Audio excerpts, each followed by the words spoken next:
কিন্তু ফরেন্সিক বিশেষজ্ঞরা তারা এসছেন, ফরেন্সিক টিম তারা প্রবেশ করবেন ইতিমধ্যেই। পুলিশের সঙ্গে তারা এক প্রস্ত কথাবার্তা বলে নিচ্ছেন এবং তারপরে তারা ভেতরে প্রবেশ করবেন।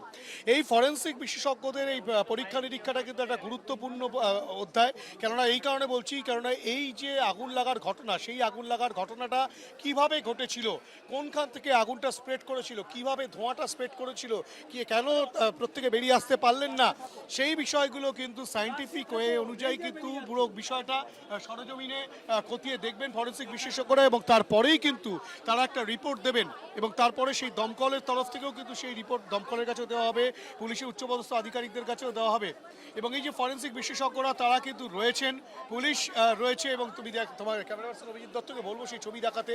ইতিমধ্যেই তারা কিন্তু একেবারে প্রস্তুতি নিচ্ছেন এবং তারা সমস্ত সরঞ্জাম নিয়ে ভেতরে প্রবেশ করবেন, সেই প্রস্তুতি কিন্তু তারা নিচ্ছেন।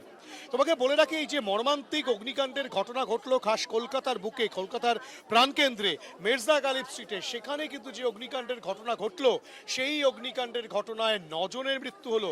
যেখানে তারাপীঠের যে অগ্নিকাণ্ডের ঘটনায় মৃত্যুর ঘটনা ঘটেছে অগ্নিকাণ্ডের জেরে, সেই ঘটনার রেশ মিটতে না মিটতেই খাস কলকাতায় যে হোটেলে অগ্নিকাণ্ডের ঘটনা ঘটলো সেই হোটেলে কিন্তু রীতিমতো নিয়ম না মেনে সেই হোটেল চলছিল দিনের পর দিন ধরে। কেননা এখানে অগ্নি নির্বাপন ব্যবস্থা কোনো কিছুই এখানকার আবাসিকদের নজরে পড়েনি। দমকল কর্মীরা যারা অগ্নি নির্বাপনের জন্য ভেতরে প্রবেশ করেছিলেন তাদেরও নজরে আসেনি এবং এখানে অপ্রশস্ত রাস্তা রয়েছে। শুধু তাই নয়, তোমাকে বলে রাখি, ফরেন্সিক বিশেষজ্ঞরা যেই স্থলে গিয়ে পৌঁছবেন, অর্থাৎ কিনা অগ্নিস্থলে আগুন লাগার যে ঘটনাস্থল সেখানে গিয়ে পৌঁছবেন, এখানে যে মূল গেট রয়েছে, মূল গেট থেকে প্রবেশ করার পরেই গোটা 5তলা বিল্ডিং জুড়ে কিন্তু যে সিঁড়ি রয়েছে সেই সিঁড়ি লোহার সিঁড়ি। তা লোহার সিঁড়ি কীভাবে থাকতে পারে? আগুন লাগলে তো লোহার সিঁড়ি গরম হয়ে যায়, সেখান থেকে তো কেউ নামতেই পারবেন না।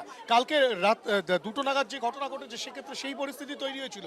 শুধু তাই নয়, 3তলায় যখন আগুনটা লাগে, রিসেপশনে প্রথম আগুন লাগে, তেমনটাই কিন্তু দমকল প্রাথমিকভাবে মনে পড়ছে রিসেপশনের ওপরে যে এসি রয়েছে সেই এসিতে আগুন এবং তার থেকেই কিন্তু ফল সিলিংয়ে আগুন ছড়িয়ে পড়ে এবং তার থেকেই প্রচুর পরিমাণে কালো ধোঁয়া সৃষ্টি হয়, যে কালো ধোঁয়া কিন্তু প্রত্যেকটি রুমের ভেতরে ঢুকে গিয়েছিল এবং তাতেই কিন্তু দম বন্ধ হয়ে শ্বাসরোধ হয়ে মৃত্যু হয় 9 জনের, যাদের মধ্যে 6 জন পুরুষ ছিলেন, 2 জন মহিলা ছিলেন এবং 1 জন শিশু ছিল।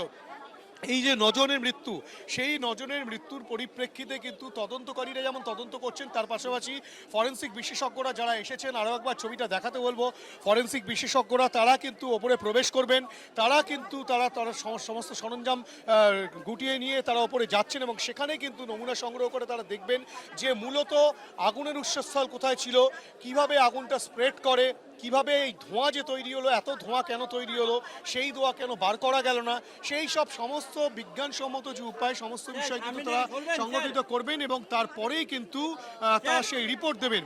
এই যে গোটা ঘটনা, সেই গোটা ঘটনার পরিপ্রেক্ষিতে এখনো যে অভিযোগ উঠে আসছে যে এখানে কিন্তু মূলত অগ্নি নির্বাপন ব্যবস্থা ছিল না, বেরিয়ে আসার রাস্তা অপ্রশস্ত। শুধু তাই নয়, কালকে যখন আগুন লাগে সেই আগুন নেভানোর জন্য যে ফায়ার এক্সটিংগুইশার বা অন্যান্য সামগ্রী সেগুলো কিছু ছিল না, ফায়ার অ্যালার্ম নেই, বাজেনি বলে অনেকে আবেশিক বলছেন, অ্যাকচুয়ালি ফায়ার অ্যালার্ম কিন্তু সেখানে নেই, তেমনটাই কিন্তু দমকলের তরফ থেকে বলা হচ্ছে। তুমি আমাকে দেখাবো আরেকবার, ফরেন্সিক বিশেষজ্ঞরা তারা কিন্তু তদন্তকারীদের সঙ্গে অর্থাৎ কিনা পুলিশের সঙ্গে কথা বলছে। নিউ মার্কেট থানার অন্তর্গত মির্জা গালিব স্ট্রিট 15 মির্জা গালিব স্ট্রিট, সেখানেই কিন্তু অগ্নিকাণ্ডের ঘটনা। সেই অগ্নিকাণ্ডের ঘটনায় 9 জনের মৃত্যু এবং এই ঘটনা ঘটলো কখন?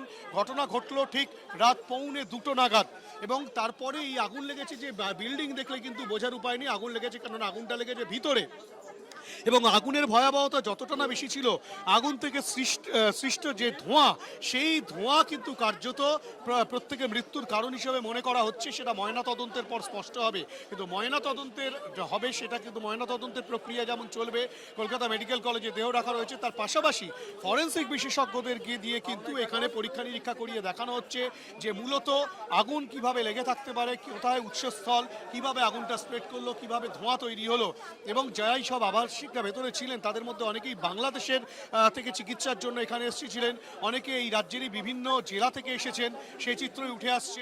এবিপি আনন্দ, এগিয়ে থাকে, এগিয়ে রাখে।